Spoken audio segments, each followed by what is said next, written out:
Welcome. My name is Tyrone Thomas Wesley, and this is Male Sexuality, Episode 3, Understanding.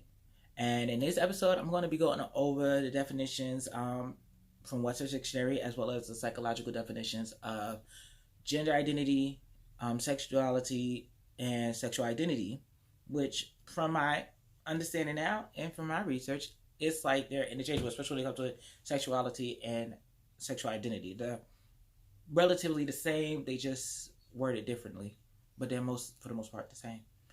And let's begin. And then I'm also going to end it with a little twist to it. I'm going to also be adding some spiritual understanding to gender. And what I mean by that is that I'm going to be just sharing just a little bit from this book I've been reading. It's called The Kabbalion, and it goes over the principle of gender, as well as mental gender, and what that all means, and how that all plays a part into how we think, how we live, and how we go about things. That one's a page turner, and it's also a different outlook to what we used to.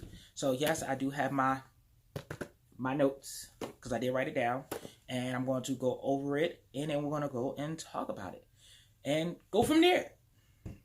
So the Webster's Dictionary for gender is, and it has so many definitions on gender. I really looked at the ones that was more focused on what we're going to be talking about, and the whole understanding of how it plays into ourselves, as well as to the topic of this series for male sexuality. So one of the definitions is for gender is a subclass within a grammatical class, noun, pronouns, and verbs. Second definition is the behavioral, cultural, or psychological traits typically associated with one's sex. So, this understanding, and from these two definitions that I had picked out, because a few of the other ones, they was really, I'm just be honest, they sound like a little bit degrading, and just like really putting an educated diss on a person, and when it comes to understanding gender. So I can understand what they say. It's a down because people use it like the man, the female, or even and trans. Let's be very respectable and acknowledge and trans. And as far as identifying their gender and how it goes about to recognizing and accepting your own gender. And this is going past what you're born with. It's going beyond okay, this is the body that I came in with. Is what do you connect with in your spirit? What speaks out to you as far as you expressing yourself when it comes to it identifying a gender that fits you. And that's where we're going with this. And which goes into identity is the next one. So with identity, sameness of essential or generic characters in different instances. Here are two more definitions of it to give you a little bit more. Let's go a little bit more deeper with this. So sameness in all that constitutes the objective reality of a thing, oneness, and the distinguishing character or personality of an individuality. So when it comes with identity, it is something that connects you with your spirit. It's something that you connect as oneness that expresses who you are as the person that you are expressing to people when it comes to who are you in terms of identity. It's like when you have cultural identity, black, identified, black, right? Identity and sexuality. I am bisexual. There are others that identify as gay, straight, trans, queer, lesbian. The identity. As well as when it comes to the gender identity of I am a man. I go with the, again, gender pronouns of he, him, and his. That is me. Regardless of what other people may say or think. It's not about a think identity. It's about a identify yourself for as gender and sexuality. So here we are in the next one, sexuality. Now this is mostly, these definitions are coming from the Webster Dictionary. So let's just be clear. This is from the Webster Dictionary. Beyond my own understanding when it comes to thinking about those words and how they mean to me. So with sexuality, under the Webster Dictionary, the quality or state of being sexual, the conditions of having sex, sexual activity, and expressing of sexual, I have no idea, receptivity. I try to pronounce this word several times. Receptivity or interest, especially when excessive. So when it comes with sexual identity, it is involving sex. Who are you attracted to when it comes to being aroused sexually and romantically as well? Because that do lead to some sexual healing. And understanding that. Now we're gonna go into the psychology definition. And now I understand. I don't know. My arm was itching, and I felt like it was the right thing to do, just to rub it against my knee, but that didn't work out so well. But anywho, so let's go. Now with gender identity under psychology definition, I Google. That's what we did. Google in the search bar, psychology definition of gender identity, gender, sex, and sexual identity. Is exactly what we did. That is where the information came from. By all means, if you know something different, by all means, express it, share it. We would like to know. So, with the psychological definition of gender identity, one sense of oneself as male, female, or transgender. Again, this is one's sense of self, not one's born with or what one has. It's your sense of yourself when it comes to gender identity. So now when it comes to the characteristics of gender, for the psychology definition of gender, the characteristics that generally define gender are referred to as masculine or feminine.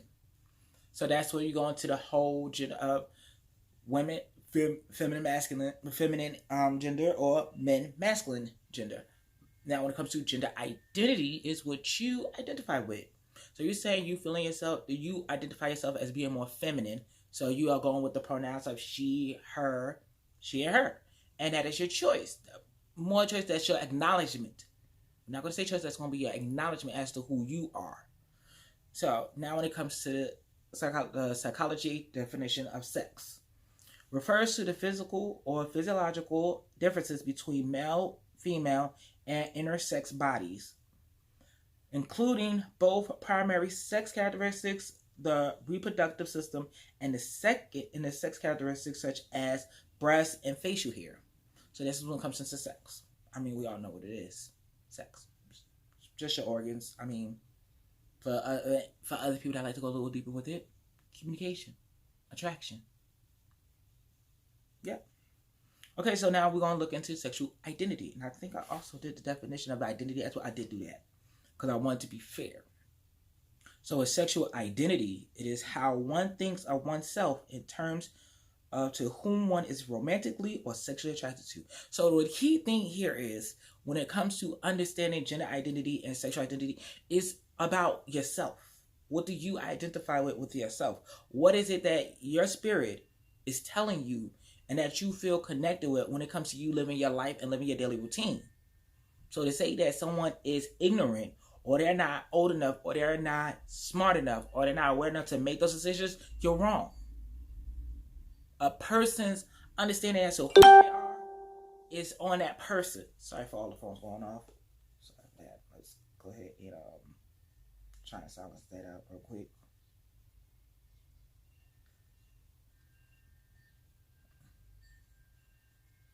Put this on vibrate, I guess.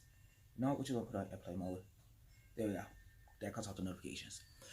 Okay, so and that goes into just knowing, it's your decision to be honest with yourself as to what you identify with, and standing your ground as to how you will want and how you deserve to be treated and respected in terms of your identity. There's no one's place to try to tell you who you are or how you should conduct yourself when they barely have a connection with their own spirit to know if they're moving about the way they want to, or they just fit in the mold of what society has told them, what the environment has made them to believe. So now the psychology definition of identity. I'm not a psychology expert, not a psychiatrist, not a psychologist, none of that. I'm just researching these terms to know so we could share them and discuss them to have a better understanding on this subject. Okay. So when it comes to identity, it is the qualities, beliefs, personality, looks, and or expressions that makes a person self-identify as emphasized in psychology. or group collective identity as per eminent in society. A psychological identity relates to self-image, one's mutual model of oneself, self-esteem, and individuality. So again, this is what you come to understand with. This is what you agree with. This is what fits you in your life. So no one has to accept it, but also you don't have to defend it because it's you. If somebody has a problem with it, that's their own personal problem, and you just cut them out your life and keep it moving. You don't need to make peace with them by suppressing who you are, by hiding who you are, or just by accepting what other people have labeled you with. Like myself, I had for a long time accepted when people would say, "Oh, yeah, you're gay, you're gay, you're gay." How I moved, how I act, how I spoke, how I presented myself. But I was like, that's not me, and I'm not. And I got tired of trying to explain or even defend who I am. So I don't have to defend that. If you don't believe it, then that's your own fucking problem. Oh well. But I know when you speak to me, you address me with he, him, and his, because that's who the fuck I am. Period. It's like at times, small things I let go because it's not a big deal. It's like I know when I'm talking with most females, they have that, I'll say that phrase of girl bye and not brush past, because why? I know who I am. I don't need to go into an argument with you as why you say that to me. Do I look like no? First of all, it's a natural reaction that they have, especially when they talk with their female friends. It's understandable. I don't take it personal. I know you're just saying it just as a reactional saying, not you directed towards me as girl bye, like you girl bye. Like no bitch, fuck that. You got me fucked up. Period. But when it goes into people say, okay, you got some that like to be called cis, even though they define themselves as man, him, he, and his, or you have some people that are not upset when somebody say, oh, hey sis, hey this, hey girl. First of all, pause. Know what a person likes to be addressed with, and don't assume just because of the lifestyle that they're living correlates to how they identify themselves. Even if they out there twerking and wearing feminine clothes, wearing women clothes, doesn't mean they want you to address them as cis. Like, no, not happening. But it all goes into understanding and being aware and having respect for the person that you're talking to. Having respect for the person that you are engaging in conversation with, whether it be online or in person. Have that respect, because we all will want that respect back as well. So there's no reason to ignore when somebody tells you how they want to be identified, and you decided, well, no, you was born a man, so I'm going to acknowledge you as a man. First of all, if that's not what I identify with, it is not your place to try and tell me who I am. And that's what people have to understand. You are never in a place to tell somebody who they are without knowing who you are first. Right? Let's understand that. If you want to be approached and respected with the way you identify yourself and how you carry yourself, have that same energy for the next person and minimize the whole side looks like, what is you talking about? And for anybody that feels they got to quote any book or any tablets or scriptures or whatever, take that shit amongst your people. And that's all I'm going to say. Take that shit amongst your people. Because if that's all you have to try and plead your case as to how you're not going to address me as how I want to be addressed, by all means, that means I don't have to address you as a person. I could address you like a piece of trash. I could address you like the slut or the cum guzzler that you are. I could address you like you literally a piece of shit. It's how I want to address you. It's how you came out in this world. It's how you look in this world. It's how you present yourself in this world. Why should I address you with such respect when you're not doing the same in return? And that's when you end up with people are being disrespected and got a lot of problems. So let's take the time to actually be aware. And it's not hard to just say, hey, well, what do you go by? Or what pronouns do you identify with? And letting that person tell you. Give them that space for them to let you know if you feel like you have to ask.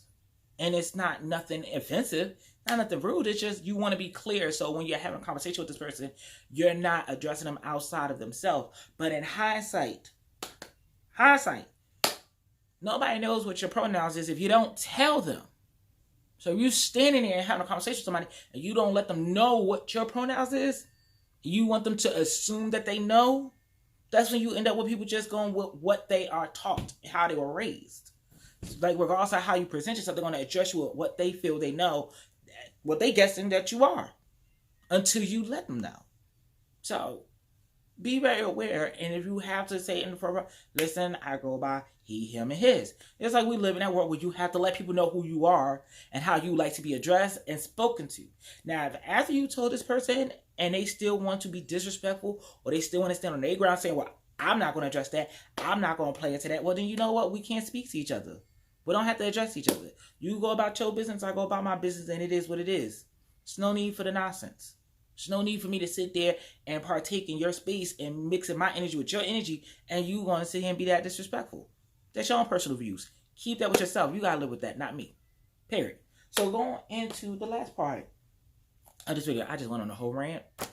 I just want to say that. I went on a whole rant, and it was not my intention to. I was not trying to do that. I don't know where that came from, but it was a whole goddamn rant. And that's usually how my day is with myself. Okay. So now I really didn't take down notes when it came to the gender, when it came to the Kabbalion book, because when I tell you, it's best you read this book because you're gonna find things in here that you like, and it's up to you to do the homework, This is for like those that are my spiritual brethrens and sisterins, the occult researchers out there. This book is the shit. I'm telling you, and you just can't read it one time. I plan on reading this again towards the fall, just to see if I'm gonna use a different highlighter to see if I notice things that I didn't notice the first time. Beat that. Okay, so I'm gonna go over the principal agenda, and it's just a brief statement on the principal agenda. This book definitely goes into some detail about it, not all of it, but it gives you an idea to go forward and to allow yourself to know and understand what it is and how it reflects on you and how you can use that to do more of yourself, as well as, and I kind of lean at times. I don't know what the fuck I lean for. But anywho, the principal agenda works ever in the direction of generation, regeneration, and creation. Everything and every person contains the two elements or principles, or this great principle within him or her. Every male thing has a female element. Also, every female thing has a male element. I kind of changed the words around so it makes sense a little bit, but you get the gist. And what it's saying is that in us and people, physical, we have both the masculine and feminine energies within us. So it's not just so much, oh, I'm all masculine. Like you could be all masculine. You're catering to and you're activating and you're acknowledging all that masculine energy while suppressing, if not neglecting, the female energy. When they both have to work together to get things, to help you to achieve things that you want to achieve in this world, and to build things that you see yourself having in this world, as well as in life or in the aspect of your lifetime. Alrighty, and now we're going to go into the next chapter, which actually goes over gender again. Okay, I know I had a few things in here that I did like, that I did want to go over and say. Here it is. Okay, so this is what was broken down in the Kabbalion book when it comes to the word gender. Is derived from the Latin root meaning to beget, to procreate, to generate, to create, to produce. Now, before people start getting all in their shoes, see, you need to have this and then mix with that. First of all, understand what it's saying. This is going into the far of the mental, spiritual aspect of gender. Not just, this whole physical of your body parts. That's in the physical plane of the body parts. When you got creation and procreate, generate, and create to produce, that's also in the mental with your thoughts, ideas, wishes, and dreams. That's also in the spiritual aspect of activating your chakras, activating your kundalini, activating and connecting with your past lives, and being able to do astral travel. Producing that thought, creating that action to have that experience. So let's understand, this goes a lot more deeper than that. And in terms of sex, the term sex, the latter, referring to the physical direction between male and feminine living things.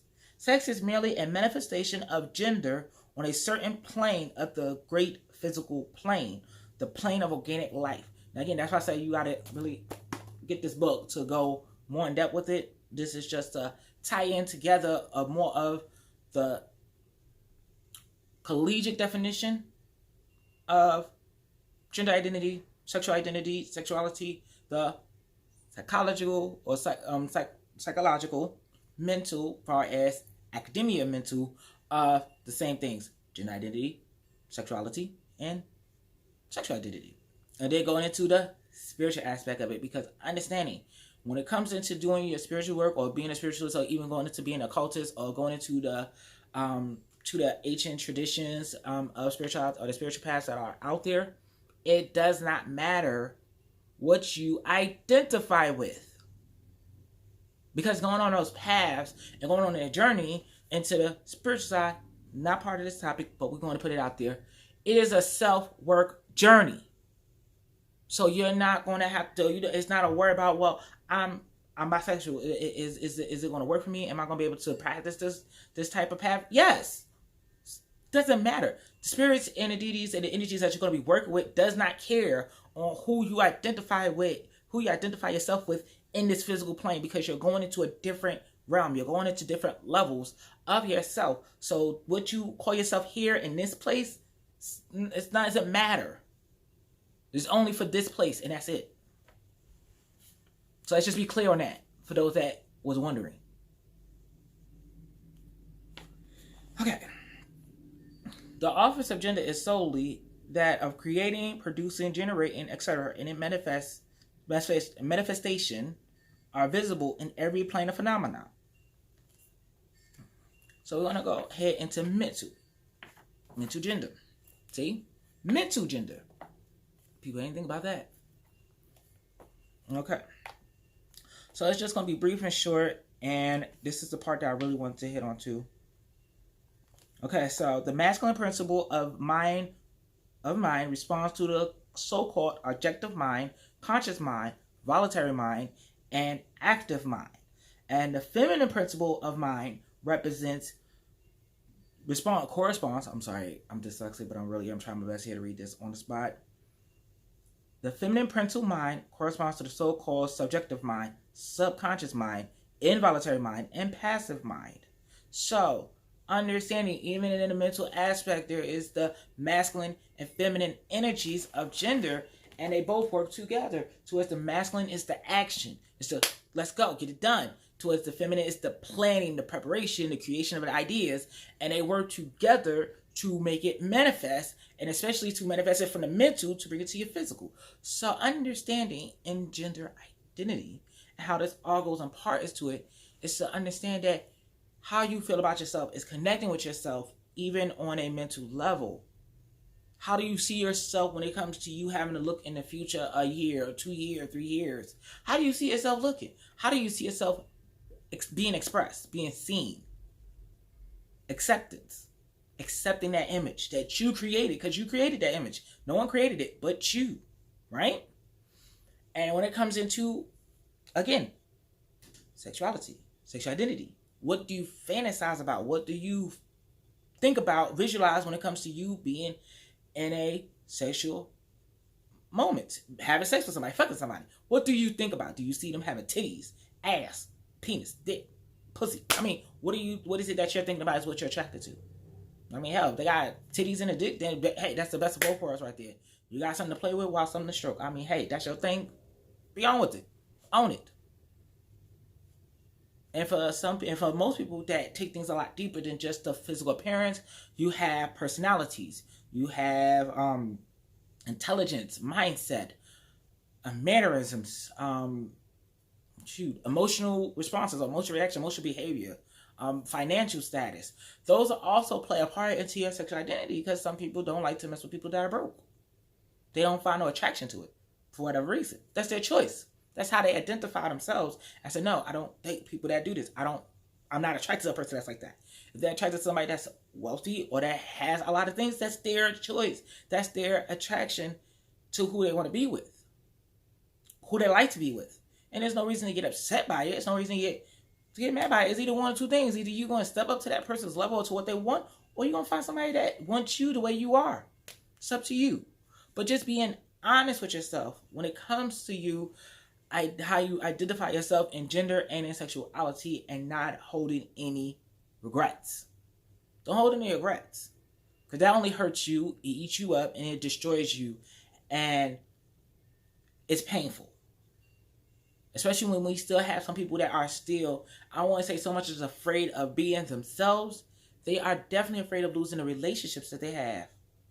And that is something to understand.